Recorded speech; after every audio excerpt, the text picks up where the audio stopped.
Kita harus mengakui keputusasaan umat Islam ini dan kesedihan umat Islam di mana-mana melihat kondisinya. Ini memang sudah dikondisikan oleh lawan-lawan kita, baik lewat media cetak maupun media elektronik yang di dalam pemberitaannya selalu memojokkan umat Islam, saudara. Sampai akhirnya umat Islam percaya dengan kebohongan-kebohongan yang mereka buat. Jangan lupa, kebohongan itu kalau digaungkan terus, akhirnya lama-lama orang anggap benar, saudara. Kebohongan yang diulang-ulang itu bohong, itu berita bohong, tapi diulang-ulang terus, saudara. Lama-lama orang anggap benar. Itu yang sedang mereka lakukan terhadap umat Islam. Akhirnya umat Islam di mana-mana banyak putus asa, umat Islam di mana-mana banyak sedih, umat Islam di mana-mana banyak merasa lemah, umat Islam di mana-mana banyak merasa tidak berdaya, umat Islam di mana-mana saudara nggak yakin kalau dirinya bisa menang. Melihat kondisi yang ada di zaman sekarang ini semua merupakan propaganda dan rekayasa yang dilakukan oleh musuh-musuh Islam. Saya berikan contoh yang enteng saja, saudara. Mari kita lihat bagaimana media membentuk frame pemberitaannya menyudutkan umat Islam tanpa umat Islam rasakan, saudara. Saya kasih contoh. Begitu malam takbiran, banyak masyarakat takbir keliling di kampung masing-masing, saudara. Itu kan untuk menunjukkan kebahagiaan mereka di malam takbiran. Tapi kemudian muncul di televisi berita. Apa beritanya? Saudara, beritanya jalan macet akibat takbiran. Itu beritanya tuh. Jadi beritanya bukan umat Islam bahagia malam takbiran, bukan. Beritanya bukan malam takbiran Allah disucikan, diagukan, bukan. Bukan, beritanya jalan macet akibat takbiran, saudara. Dia bukan ingin bicara jalan macetnya, dia ingin pojokkan takbiran. Takbiran itu cuma bikin macet jalanan, gak ada manfaatnya. Ini penghinaan yang kita nggak rasakan, saudara. Kita nonton beritanya kayaknya biasa-biasa saja, saudara. Itu menusuk Islam. Ini namanya frame kejahatan media, saudara. Nah, besoknya umat Islam sholat Id, saudara. Sholat Id, karena yang sholat Id banyak, biasanya kalau Idul Fitri, Idul Adha kan lebih banyak dari Jumatan, saudara. Sampai keluar-luar, sampai ke jalanan. Kenapa? Karena perempuan ikut. Nah, kalau Jumatan kan perempuan nggak ikut, saudara. Sampai ke jalan-jalanan, sampai buat di lapangan di mana-mana, saudara. Nah, kemudian apa yang terjadi? Nah, kan banyak yang sholat pakai koran, saudara. Nah, begitu pakai koran kan banyak juga yang bawa aqua minum, buang di jalanan, saudara. Nah, kemudian keluar berita, bukan umat Islam bahagia maaf-maafan di hari raya, bukan. Apa beritanya? Tumpukan sampah setelah sholat Id. Itu beritanya, saudara. Hampir di semua TV, perhatikan aja. Tumpukan sampah setelah sholat Id. Dia bukan mau bicara sampahnya, dia cuma ingin tunjukkan sholat Id itu jorok, kotor, cuma buang-buang sampah di mana-mana. Ditusuk kita, saudara, tanpa kita kesadari. Kita baca beritanya seperti kita tidak dipukul orang, saudara, padahal kita sedang dipukul. Luar biasa media ini, saudara. Nggak sampai di situ. Kan mudik lebaran kan banyak yang pulang mudik, saudara. Pulang mudik. Terjadi kecelakaan di Brebes, terjadi kecelakaan di Cirebon, terjadi kecelakaan di jalan tol, saudara. Ada yang meninggal dunia, saudara. Keluar lagi berita, mudik lebaran membawa maut. Itu beritanya, saudara. Tapi mudik lebaran yang orang-orang kampung ini pada pulang mudik bahagia, seneng, mau ketemu orang tua, mau ketemu keluarga, itu nggak dibahas, saudara. Bagaimana bunga kebahagiaan mereka pulang kampung setahun sekali? Bagaimana bunga silaturahmi mereka yang mereka bangun setahun sekali? Itu ditutup. Yang dibuka, mudik lebaran membawa maut. Kenapa mereka nggak pernah bikin berita mudik Natal membawa maut, saudara? Apa di malam Natal nggak ada tabrakan? Apa di malam Natal nggak ada kecelakaan? Apa di malam Natal orang nggak ada yang mati gara-gara Natalan? Nggak ada, saudara. Kenapa? Karena yang mereka ingin tusuk bukan kecelakaannya, Islamnya. Masya Allah, kira-kira jelas tidak? Nggak sampai di situ. Kalau nggak ada berita, mereka bikin berita. Saya berikan contoh, saudara. Warung Ibu Saini di Serang, saudara. Jangan lupa tuh, saudara. Orang Banten itu punya tradisi sejak sebelum Belanda datang, saudara. Yang namanya bulan Ramadan tidak boleh ada warung milik siapapun, saudara, yang buka di siang hari bulan Ramadan. Ini tradisi orang Banten. Bahkan bukan di situ saja. Dulu di zaman penjajahan Belanda, Belanda pun nggak boleh buka warung di siang hari bulan Ramadan, saudara. Ini menarik, ini orang-orang Banten ini, saudara. Pokoknya kalau ada yang coba-coba buka, walaupun itu company yang punya, Belanda yang punya, mereka serbu, saudara. Makanya jangan kaget, dulu di zaman penjajahan Belanda di Cilegon, ada gubernur jenderal Belanda melarang penggunaan speaker di musola, saudara. Ngamuk orang Banten, perang, saudara, disembelih itu gubernurnya. Coba kita lihat, saudara, ngelarang speaker, disembelih. Jadi sebelum Tanjung Balai kejadian di Banten udah dari dulu, saudara. Jangan coba-coba ngelarang speaker, jangan coba-coba ngelarang orang-orang selawatan di masjid-masjid, saudara. Sekarang kita kembali ke soal orang Banten, saudara. Jadi sudah tradisi yang ditaati oleh orang-orang Banten, mau ulamanya, mau jawaranya, mau rakyatnya. Pokoknya kalau bulan Ramadan masuk, jangan dagang di siang hari. Maksudnya dagang makanan dan minuman. Nah, tahu-tahu kemarin ada sebuah warung buka. Saudara, begitu buka didatangi oleh Satpol PP, ditunjukkan keputusan wali kota Serangnya, saudara. Nah, supaya warung itu tutup. Selesai tutup, nggak ada masalah. Tahu-tahu datang rombongan wartawan dari Jakarta, saudara, termasuk yang dari Kompas, saudara, dan kawan-kawan media-media lain, termasuk Metro Mini. Oh, rame-rame meliput, saudara, meliput, didramatisir. Bahkan, saudara, dengan sangat memalukannya, dia bayar itu ibu saya ini, saudara, diminta untuk nangis, guling-gulingan di tanah, mereka shoot, saudara. Terus mereka sebarluaskan itu berita. Ini akibat bulan puasa intoleran, Ramadan intoleran, saudara. Ibu saya ini disuruh guling-gulingan, saudara. Dari mana kita tahu? Karena kita juga setelah itu kirim wartawan menemui ibu saya ini, saudara.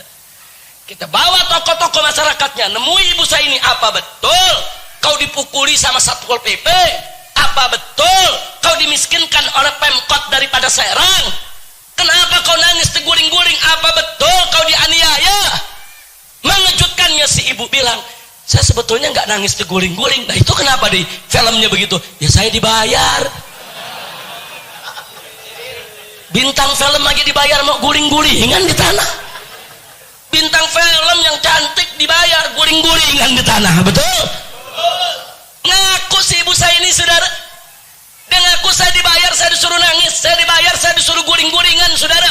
Kita rekam itu semua pengakuan, saudara, dan itu kita bawa ke Kompas, saudara. Kenapa ini kalian melakukan ini? Ada permusuhan apa kalian dengan umat Islam? Kenapa kalian membuat-buat berita yang menyudutkan umat Islam? Mereka nggak bisa jawab, saudara. Nah, ini supaya kita tahu, ini frame kejahatan media, saudara. Nah, tujuannya untuk apa, saudara? Tujuannya untuk menunjukkan tuh, lihat tuh, gara-gara Ramadan intoleran, orang dagang dilarang-larang. Nah, begitu ini rame, saudara, Bupati Purwakarta mau cari muka, langsung bikin baliho, saudara. Apa ditulis balihonya, saudara? Ditulis di situ, saudara, hormatilah orang yang tidak puasa. Loh, saya tidak fitnah, saudara, betul kok. MUI-nya turun, kiainya turun, saudara, ormasnya turun, rame-rame menurunkan itu baliho, saudara. Terus di televisi, di majalah ditunjukkan foto ada warung buka, perempuan-perempuan berjilbab lagi makan di siang hari bulan Ramadan, saudara. Setelah kita datangi, ternyata mereka dibayar. Mereka dibayar, pokoknya asal buka dibayar, nggak laku nggak apa-apa, dibayar. Ini permainan politik, saudara, politik licik, politik jahat, politik jorok. Masya Allah, ini gara-gara di kilometer 57 mengkritikin terus Bupati Purwakarta, Ustadz Suradi nggak diundang lagi ke Purwakarta. Beliau ini sebetulnya ada acara. Kapan ada acara, Ustadz? Malam Ahad ini ada acara di Purwakarta. Tahu-tahu ditelepon sama panitia, Ustadz, maaf Ustadz ya, Kita dikontak sama pihak bupati, Ustadz nggak boleh ceramah di sini. Kenapa? Ya kata bupati, pokoknya produk-produk 57 nggak usah kemari lah. Masya Allah, kelihatannya kilometer 57 udah dianggap sarang teroris juga kali ini.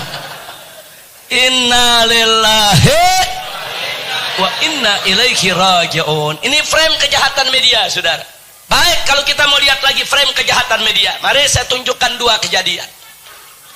Ketika ada masjid dibakar di Tolikara, saudara. Masjid dibakar di Tolikara, saudara. Begitu masjid dibakar di Tolikara, itu media semua sibuk mencari akar masalahnya. Kenapa dibakar? Mereka nggak bicarakan masjid dibakarnya, saudara. Enggak, yang mereka cari kenapa dibakar. Nah, begitu dicari punya cari ketemu. Ternyata umat Islam di sana dilarang sholat Id, tapi masih tetap menggelar sholat Id dengan izin bupati, izin Kapolres, dan izin dandim setempat, saudara. Tapi kemudian diangkat oleh media. Apa diangkatnya? Umat Islam salah sih, udah dilarang pakai sholat. Udah masjidnya dibakar masih disalahin, saudara, oleh media. Media nyala-nyalain umat Islam, mereka nggak cerita, saudara. Bagaimana itu mereka yang melakukan penjarahan di toko-toko umat Islam di Tolikara, menghancurkan rumah-rumah warga, membakar masjid, tidak mereka beritakan. Yang mereka beritakan ini gara-gara speaker. Nah, ini speakernya mengganggu orang Kristen di Tolikara, jadi orang Kristen marah. Umat Islam disuruh jangan sholat Id, masih bandel sholat Id. Nah, makanya umat Islam jangan bandel. Semua umat Islam yang disalahin, saudara. Coba lihat. Nggak sampai di situ, pemerintah pun terpengaruh dengan media, saudara. Sampai yang ngebakar masjid diundang ke istana makan siang bersama dengan presiden. Apa ini negeri, saudara? Diundang. Udah gitu diundang berani ngancam depan presiden. Pak Presiden, kami minta 2 orang kami yang ditahan supaya dikeluarkan. Kalau nggak dikeluarkan, kami nggak tahu apa yang akan terjadi nanti. Ini presiden diancam, saudara. Sampai akhirnya sampai saat ini nggak diproses kok. Pembakar masjid, saudara, diundang ke istana, diajak makan bersama, permintaannya dipenuhi. Kenapa presiden melakukan itu? Sebab presiden termakan berita media. Media memposisikan umat Islam yang salah, bukan orang Kristen yang salah. Orang Kristennya ini baik-baik, umat Islamnya yang jahat-jahat. Masya Allah. Baik, sekarang kita pindah ke Tanjung Balai, saudara. Begitu di Tanjung Balai ada kejadian, saudara. Saat adzan sholat isya dikumandangkan, ada seorang warga non-muslim, saudara, dari etnis Tionghoa, perempuan, tidak terima, masuk ke masjid, protes kepada muadzin, masuk ke masjid, protes kepada muadzin dan maki-maki imam, saudara.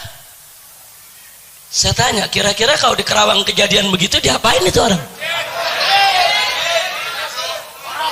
Nggak jujur, saya mau tanya, kira-kira kita diam apa marah? Nah, jadi kalau orang Tanjung Balai marah, wajar tidak? Mereka marah, saudara. Nah, sebetulnya waktu mereka marah bisa diredam. Kenapa? Karena mereka dibawa ke polisi, didamaikan di polisi. Kalau mereka mengaku salah, nggak ngotot di polisi, nggak terjadi. Tapi begitu di kantor polisi tetap ngotot, tetap merasa benar, umat Islam disalahkan, umat Islam akhirnya marah. Belasan vihara mereka bakar, saudara. Nah, sekarang baik, mari kita lihat berita apa yang diberitakan di TV. Yang diberitakan di TV, saudara, 9 atau 11 vihara dibakar oleh umat Islam, toko dijarah, rumah dijarah, itu yang diberitakan, saudara. Tapi soal bagaimana si kafir melarang azan, menolak speaker, memprotes umat Islam, tidak diberitakan, saudara. Yang diberitakan ada penjarahan, umat Islam menjarah orang-orang Cina, umat Islam menjarah toko-toko, umat Islam merampok, umat Islam membunuh, umat Islam membakar vihara-vihara. Nggak ada yang ngejelasin kenapa itu terjadi, saudara. Umat Islam diposisikan lagi sebagai bajingan, sebagai penjahat, saudara. Pembakar masjid dari Irian diundang ke istana. Apa ada pembakar vihara dilakukan oleh umat Islam diundang ke istana? Oh, langsung presiden bersuara keras, saudara. Kapolri bersuara keras, Menko Polhukam bersuara keras, tindak. Tolikara nggak begitu, saudara. Nah, jadi di sini saya ingin menyampaikan kepada Anda, lalu kenapa umat Islam di mana-mana diam? Karena sudah termakan media. Mereka pikir benar umat Islam yang salah, umat Islam yang jahat, umat Islam yang bandel. Nah, karena udah dibentuk oleh media begitu, akhirnya umat Islam terima mereka disalahkan. Ini yang tadi saya katakan, sudah dibentuk untuk kita nih merasa hina, rendah, merasa kita nih bodoh, merasa kita nih sudah ada di bawah mereka, saudara. Inna lillahi wa inna ilaihi raji'un. Jadi supaya Anda tahu, ini media frame-nya jahat terhadap Islam.